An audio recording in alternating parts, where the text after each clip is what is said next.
قرآن مجید کا جو یہ میوزک ہے، قرآن کے الفاظ کا جو حسن ہے، جہاں تک حسن معنوی ہے وہ تو ہر لفظ میں ہے، لیکن یہ حسن ظاہری، حسن صوتی، حسن لفظی، یہ اپنے کلائمیکس پر آپ کو نظر آئے گا سورہ رحمان میں۔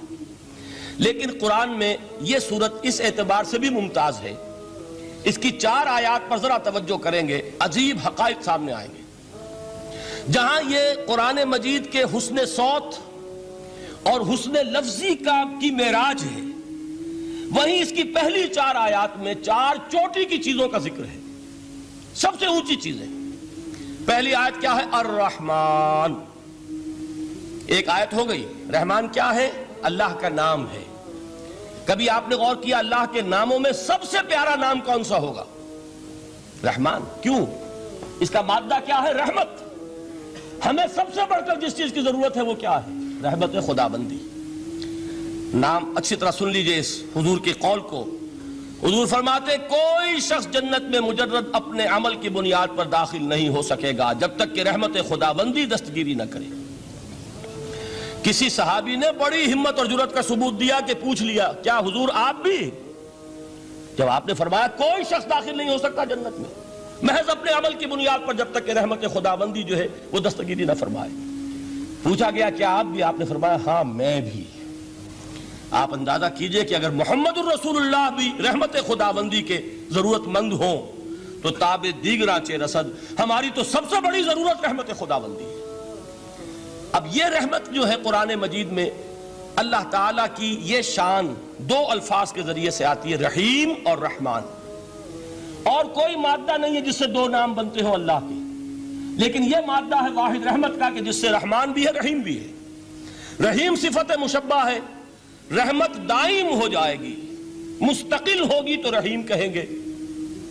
اور رحمان، اس میں رحمت کی ہے وہ شان ہے کہ جیسے ٹھاٹھے مارتا ہوا سمندر ہو، ہیجان کی کیفیت، طوفانی کیفیت، رحمت خداوندی کا طوفانی جوش، وہ ہے رحمان۔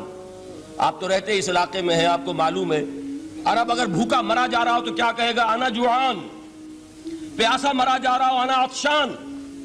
بہت غضبناک ہوگا غضبان، غضبان آصفہ قرآن میں آیا ہے، بہت غضبناک۔ رحمان جس کی رحمت جو ہے جوش میں ہے، ٹھاٹھے مارتے ہوئے سمندر کے مانند۔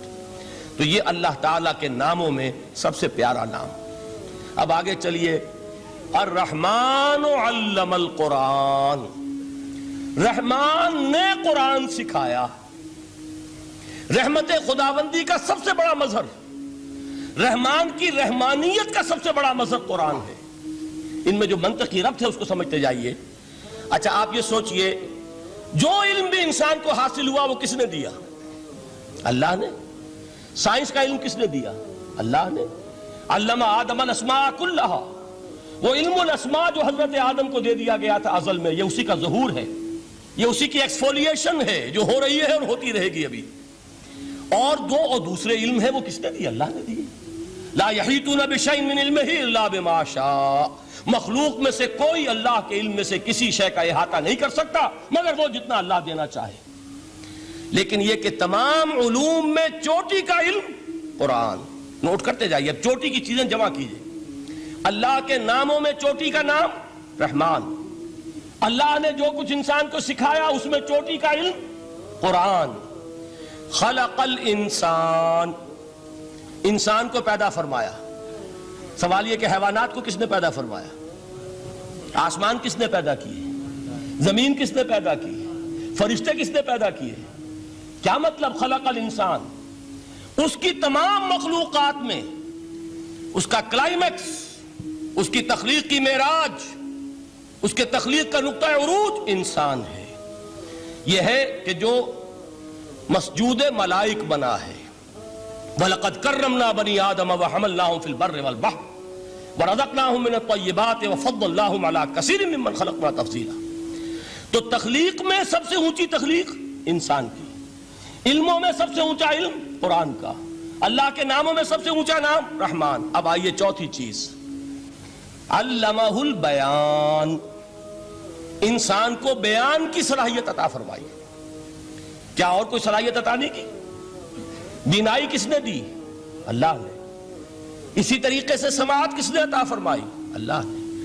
کتنی فیکلٹیز ہیں، کتنے ایکسٹرنل آرگنز ہیں سینس کے، کتنے انٹرنل سینسز ہیں جو اللہ نے دیے ہیں، لیکن یہاں بھی سمجھ لیجئے جتنی فیکلٹیز ہیں ہیومن فیکلٹیز، ان میں ٹاپ کی فیکلٹی جو ہے وہ اسپیچ ہے، کلام ہے، بیان ہے۔